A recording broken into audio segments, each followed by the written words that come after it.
एक वन में बड़ा सुंदर वृक्ष था और उस वन में होकर रास्ता था, राहगीर रास्ते से वहां से आते जाते रहते थे। वो वृक्ष इतना सुंदर था, छांवदार था, फलदार था कि आने जाने वाले लोग उस वृक्ष के नीचे बैठ जाया करते थे और उस वृक्ष के नीचे बैठकर छांव लेते थे तो उनके शरीर को सुख मिलता था।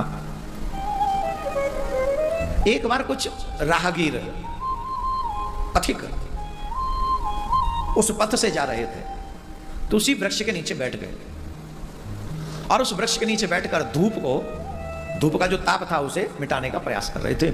उसी समय उस वृक्ष पर एक कोयल बैठी हुई थी, वो बड़ा सुंदर गा रही थी। उस कोयल की आवाज को सुनकर राहगीर कहने लगे, कितना सुंदर परमात्मा ने इसे कंठ दिया है, कितना सुंदर कंठ दिया है, जितना ये बोल रही है मन करता है सुनते जाओ। उसी समय दोपहरी में काग दौड़ा दौड़ा आए और उसी वृक्ष पर आकर बैठ गया। वो बड़ी जोर जोर से काव काव काव करने लगा। वो बोलने लगे, देखो भैया ये कैसी प्रकृति है, पर ये कौवा कितना खतरनाक बोल रहा है, कोयल कितना अच्छा बोल रही थी। अरे चुप हो जाए, एक ने कहा, पर कौवा कहाँ सुनने वाला, वो काव काव कर रहा था। एक ने पत्थर उठाया और खींच के मारा, पत्थर मारा तो कौवा उड़ गया और कौवा तब आया जब वो अतिथि वहां से चले गए। तो कोयल के पास बोले, काग कोयल के पास आया और कोयल से कहने लगा, बहन कोयल, शिवजी ने मेरे साथ बड़ा बुरा किया। बोले क्यों? बोले देखो तुम भी काली हो और मैं भी काला हूं, यहां तो बराबरी है, पर शिवजी ने तुम्हें कितना मीठा कंठ दिया है जिसे सब सुनना चाहते हैं और मुझे इतना भर्राया सा कंठ दे दिया है कि मैं बोलूं तो लोग पत्थर मारते, लोग मुझ में पत्थर मारते, अब मैं क्या करूं? बहन कोई उपाय बता दे जैसे मेरा कंठ भी तेरे कंठ जैसा हो जाए। कोयल बोली, देखो ये तो प्रकृति की देन है, इसे कोई नहीं बदल सकता सिवाय शिव के। भाग्य के लिखे को भी मिटाने का सामर्थ्य अगर किसी में है तो शंकर भगवान में, वो मिटा सकते हैं। शिव की पूजा करोगे तो तुम्हारे भाग्य में लिखा भी मिट जाएगा। तो काग ने सोचा, अब मैं कैलाश पर्वत पे जाऊंगा और मैं कैलाश पर्वत पे जाके शंकर भगवान से पूछूंगा कि मेरे भाग्य में ऐसा क्यों लिखा है तुमने। कैलाश पर्वत पे गया, पे पहुंचा तो शंकर भगवान ने कहा, स्वागत है आपका, कहो काग श्रेष्ठ कैसे पधारे।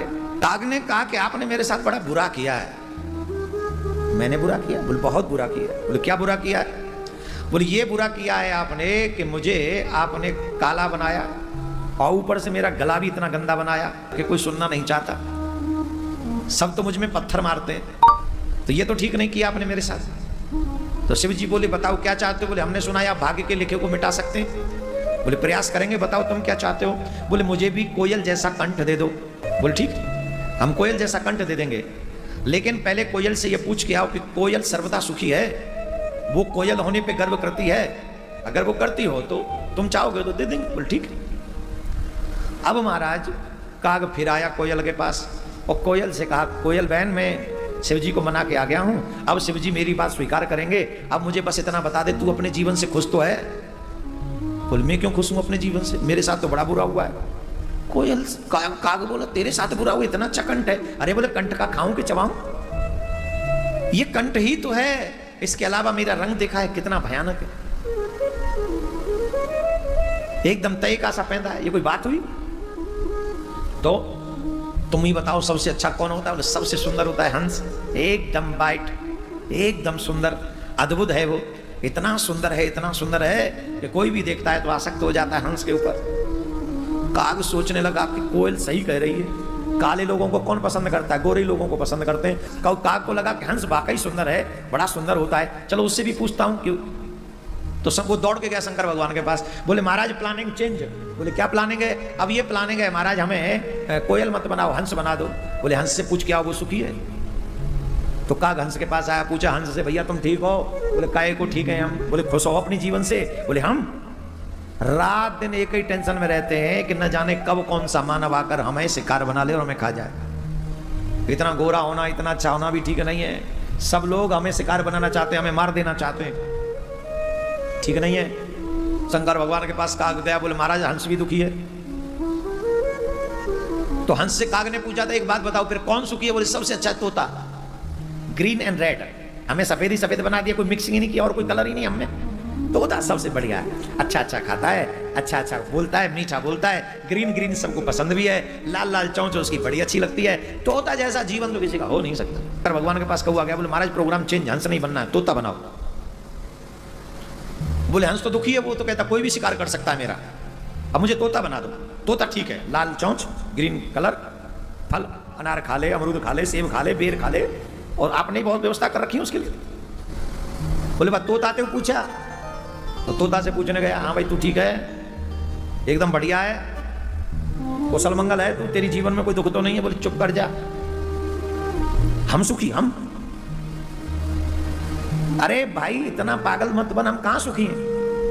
न जाने कब किसके पल्ले पड़ जाए और पिंजरे में जाके बंद कर दे हमें, और पिंजरे में बंद करके वो लटका देता है द्वार के आगे, किसी कमरे के कोने में पटक देता है, और क्या कहता है, मिट्ठू नमस्ते करो, नमस्ते अंकल आए। तो मिट्ठू कहता तेरा अंकल है, मेरा थोड़ी है, मिट्ठू नमस्ते करो। और फिर उस बेचारे को मजबूरी में पता ही नहीं अंकल किसका है, नमस्ते मिट्ठू कर रहा है। अरे काग भाई, जो अंकल नहीं है उसे भी अंकल मानना पड़ता है, आंटी नहीं है उसे भी आंटी मानना पड़ता है, जो जो जो अपने घर में ही आदर नहीं पाता है उसे भी बाप कहना पड़ता है, जिसके बहू और बेटा गाली देते रहे हैं उससे भी कहते बाबूजी नमस्ते। ऐसा बिट्टू मिट्टू क्या कर लेगा मिट्टू बन के, और ना बोले तो हरी मिर्च ना मिले खाने को, 4 दाने डालते, एक लुटी कटोरी में पानी डालते, वो भी तब जब 100 बार मिट्टू नमस्ते करे। काग बोला भाई तेरी जिंदगी बड़ी खराब है रे, ना ना ना ना ये नहीं बनना है। फिर तू हमें ये बता तेरे हिसाब से जीवन किसका अच्छा? बोले सबसे प्यारा जीवन है तो मोर का, कितने कलरफुल लाइफ है उसकी, कितने सुंदर, जब वो नाचता है तो दुनिया फिदा हो जाती है। दौड़ के गए शंकर भगवान के पास, बोले साहब मिट्टू नहीं बनना हमको, ये भी प्रोग्राम कैंसिल। क्या बनोगे? बोले मोर बना दो। बोले मोर से भी पूछा, दौड़ के मोर के पास गया, मोर भैया पूछा, भाई मोर भैया ठीक हो, अपनी लाइफ से हैप्पी है? How is your life my dear? बोले my life is very worst. हर you are dancing very well, you are looking so beautiful, पर ऐसे कैसे बोल रहे हो तुम? अरे या ब्यूटीफुल है, चूल्हे में दादा काऊ काम की ना है ये ब्यूटीफुल। गाम पे निकल जाए तो गाम बारे पंखन ने खींच ले, गाम वाले खींच ले, तमाम जंगल के शिकारी इस पंख के पीछे पड़े रहते हैं। और सबसे विचित्र बात है काग, जानते हो क्या, मेरे पैर बहुत गंदे हैं, इतना सुंदर होने के बाद भी मैं अपने पैरों से सुखी नहीं। बोले तुम्हारी दृष्टि में सबसे अच्छा कौन है? बोले कौआ। कौन है? बोले कौआ। बोले कौआ क्यों सुखी है? बोले इसलिए सुखी है रे, कौए को कोई शिकार नहीं करना चाहता, कौआ काला है, उसे कोई पिंजरे में नहीं रखना चाहता। और तो और कौआ इसलिए भी अच्छा है, जब पितृपक्ष आते हैं ना तो सब लोग चाहते हैं कि काग मेरी मुड़ेल पर आ जाए और अब मेरे दिए हुए अन्न को ग्रहण कर ले, तो मुझे लगेगा मेरे पितृ प्रसन्न हो गए। तुझे तो बुलाकर खिलाते हैं, तुझे तो बुलाकर खिलाते हैं। अगर वो शिव पूछे मुझसे तुम्हें क्या बनना है, तो मैं अगले जन्म में काग बनूंगा। और काग ने जब ये सुना तो उसकी आंखों में आंसू आ गए, और काग को लगा कि मेरा जीवन इतना अच्छा है, इस दृष्टि से तो मैंने कभी देखा ही नहीं, सोचा ही नहीं। शिव के पास दौड़ा गया, नैन के अश्रु से शिव के चरणों का प्रक्षालन किया और पूछा, शिव ने क्यों रोते हो, निर्णय क्या है, क्या बनना चाहते हो?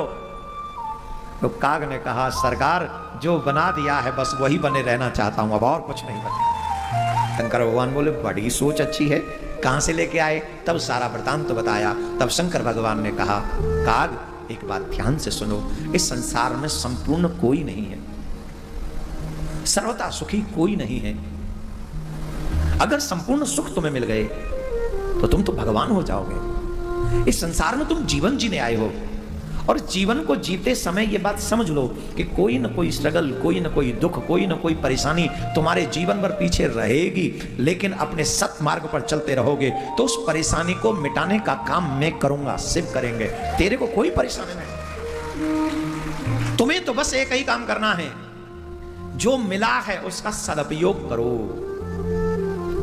जो मिला नहीं है उसके बारे में चिंतन मत करो, उसके बारे में मत सोचो। जो मिला है उसका सदुपयोग करो, जो मिल गया है उसका दुरुपयोग नहीं होना चाहिए। अगर उसका दुरुपयोग हो गया तो तुम फंस जाओगे। हाँ, अगर जो नहीं मिला है अगर वो भी पाना चाहते हो तो प्रार्थना कर दो शिव जी से, हमसे, तो कुछ दे देंगे जब मन करेगा। अगर तुम्हारे लिए अनुकूल नहीं हुआ तो नहीं देंगे। इस संसार में सर्वदा सुखी कोई नहीं है, कोई ना कोई दुख सबके साथ लगा हुआ है। इसलिए एक काग मन लगाकर जो जीवन मिला है उसका सदुपयोग करो। और शिव को प्रणाम करके काग वापस आ गया।